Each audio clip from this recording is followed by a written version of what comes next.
আসসালামু আলাইকুম, hello everyone. আশা করছি আপনারা সবাই অনেক ভালো আছেন। আলহামদুলিল্লাহ আমরাও ভালো আছি। আশা করি বাইরে দেখে বুঝতে পারছেন বাইরে ঝড় হচ্ছে, আর এদিকে সকালে আমার আম্মু জাউখি রান্নার প্রিপারেশন নিচ্ছিলেন।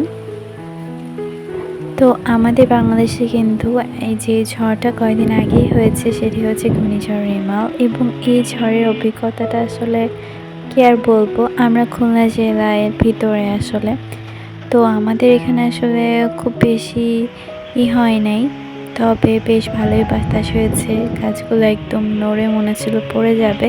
সারাদিনই মূলত বৃষ্টি ছিল, বাতাস ছিল, ঝড়ের যে ওটা ছিল, এবং সারাদিন আসলে কারেন্টও ছিল না। এই ঝড়ের দিনে কারেন্টও থাকবে কিভাবে, এটাও অবশ্য ঠিক।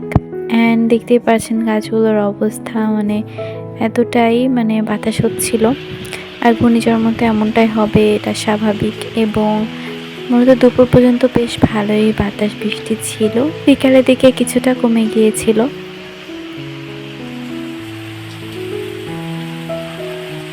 এমন একটা অবস্থা, আপনাকে নিজে উড়িয়ে নিয়ে যাবে এই ঘূর্ণিঝড়। তবু আমরা তো শহরের ভিতরে, কি জানে আসলে যারা উপকূলীয় এলাকায় আছে তাদের কি অবস্থা।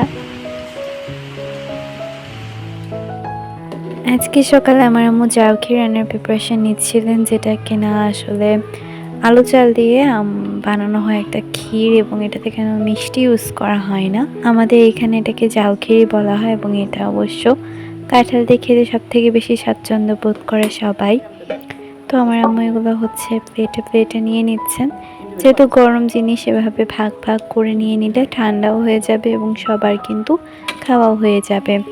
আমার এটা কাঁঠাল দিয়ে খাওয়াচ্ছে এমনি বেশি ভালো লাগে, তো মেনলি এটা কাঁঠাল দিয়েই খেতে হয়। এটার কোনো রেসিপি আপনাদের সাথে শেয়ার করলাম না আজকে, মনে হয় আপনারা অনেকেই এটা পারবেন। আর এই হচ্ছে বারান্দার অবস্থা, পানি একদম কি বলবো, নিচে একদম পানি বয়ে চলেছে, এমন একটা অবস্থা।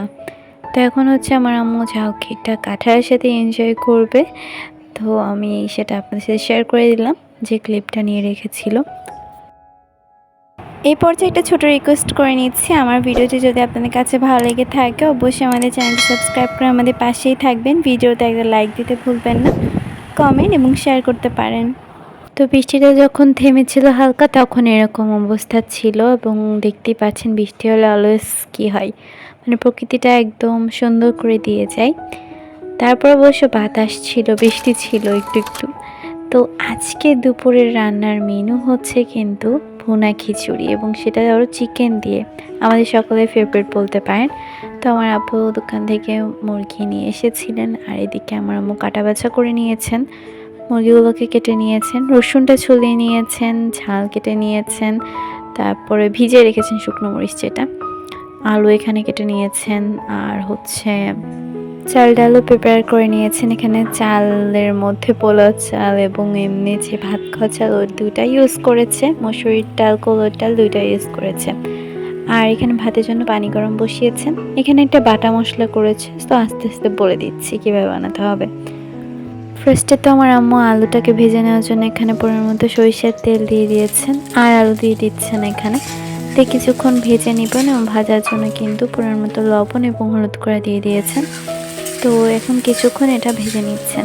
সরিষার তেলে রান্নার স্বাদ আরেক রকম মজা, তো আপনারা ট্রাই করবেন এসব রান্নায় কিন্তু সরিষার তেল ইউজ করার।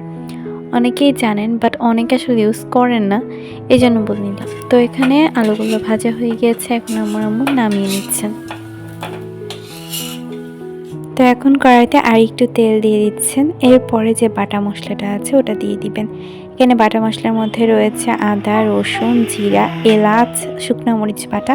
তো এটাকে দিয়ে এখন হচ্ছে লবণ হলুদ দিয়ে কিছুটা মিক্স করে নিচ্ছেন। আর বাটা মশলার মধ্যে কিন্তু পেঁয়াজ বাটাও ইউজ করেছিলেন। তো এখন পরিমাণ মতো পানি দিয়ে এই মশলাটাকে কষিয়ে নেবেন। এখানে 2-3টা হচ্ছে লবঙ্গ আর গোলমরিচ অ্যাড করেছেন, আর 2টা মতো দারচিনি এবং একটু মিক্স করে তারপরে হচ্ছে তেজপাতা অ্যাড করে দিয়ে দিয়েছিলাম একটা মতো, মানে 2টা চামচ। তো তারপরে মিক্স করে নিয়েছেন এবং আস্তে আস্তে মশলাটাকে কষিয়ে নিয়েছেন। তো দেখতে পাচ্ছেন এখানে কিন্তু তেলটা উপরে উঠে এসেছে, মশলাটা কষানো হয়ে গিয়েছে। এখন যে মুরগির মাংসগুলো ছিল ওগুলো দিয়ে নেড়ে চেড়ে নিচ্ছেন।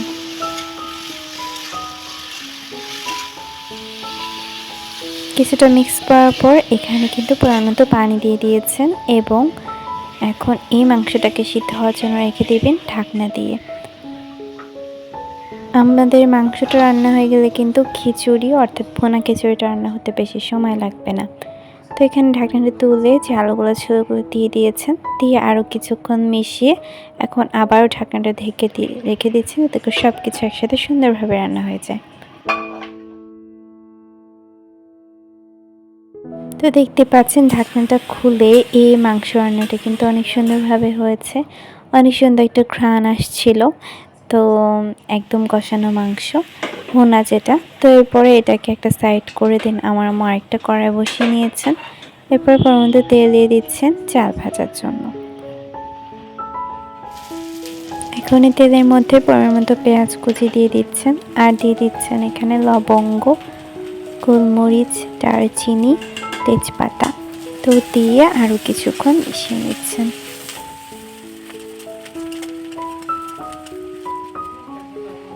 পেঁয়াজটা নরম আর কিছুটা কিন্তু লালচে কালার হয়ে গেলে এখানে যে চাল ডালটা ছিল ওটা দিয়ে দিয়েছেন। এখানে চাল ছিল মোট 5 কাপ এবং কলর ডাল হাফ কাপ এবং মসুর ডাল হাফ কাপ আমার আম্মু ইউজ করেছেন। চালটা দিয়ে দেওয়ার পরে এখানে হচ্ছে পরিমাণ মতো লবণ দিয়ে দিয়েছেন আর হলুদ গুঁড়া দিয়ে কিছুক্ষণ ভেজে নিচ্ছেন। আর খেয়াল রাখতে হবে যাতে করে নিচ থেকে পুড়ে না যায়। আর এখানে আরও একটা বাটা মশলা ইউজ করেছেন, জিরা, এলাচ বাটা আর রসুন ছিল। তো তারপরে দেখতে পাচ্ছেন এটা কিন্তু ভাজা হয়ে গিয়েছে। এখন পরিমাণ মতো পানি অ্যাড করে নিচ্ছেন। আপনারা হয়তো শুরুতেই দেখতে পেরেছিলেন যে পানিটা ছিল, আমরা কিন্তু আমার আম্মু চাল করে গরম করে নিয়েছেন। এখন সেই পানিটা দিয়ে দিচ্ছেন এবং এখানে 12 কাপ পানি ইউজ করা হয়েছে। যতটুকু চাল ডাল হয়েছে তার ডবল পরিমাণ কিন্তু পানি ইউজ করতে হবে। এখন একটু পানিটা যাতে বলক চলে আসে সেটার জন্য ওয়েট করতে হবে। আর এখানে আমার আম্মু মনে করেছিলেন ঝালটা কম হয়ে যাচ্ছে, তো এই জন্য এখানে আর কাঁচামরিচ দিয়ে ঢেকে দিয়েছিলেন। এখন দেখতেই পাচ্ছেন কিছুক্ষণ পরে এই ভাতটা কিন্তু নরম হয়ে গিয়েছে। এখন যে মাংসটা ছিল ওইটা অ্যাড করে দিচ্ছেন এবং আলতো হাতে নেড়ে দিবেন। আলতো হাতে নাড়তে হবে, না হয় কিন্তু চাল যেটা ভেঙে যাওয়ার কিন্তু সম্ভাবনা থাকে। তো এই জন্য আপনার আলতো হাতে নেড়ে দিবেন। আলতো হাতে নেড়ে তারপরে উপরটা একটু সমান করে তারপরে দমে দিতে হবে। নিচে একটা তাওয়াল ইউজ করলে খুব ভালো হয়। তো তাওয়া ইউজ করে এটা ঢাকনা দিয়ে ঢেকে প্রায় 10 থেকে 15 মিনিট একদম কম আঁচে রেখে দিতে হবে। এবং দেখতে পাচ্ছেন তারপরে আমাদের এটা রেডি হয়ে গিয়েছিল। আরেকটা কথা, দমে দেওয়ার সময় কিন্তু আপনারা চাইলে কিছুটা ঘি, কাঁচামরিচ, বেরেস্তা ইউজ করতে পারেন। এতে করে মূলত ভুনা খিচুড়ির অ্যাট্রাকটিভটা আরও বেড়ে যায়। এটা বিকালের দিকে বৃষ্টি কিন্তু অনেকটাই থেমে গিয়েছিল, তো এই জন্য ওয়েদারটা এমন দেখাচ্ছে।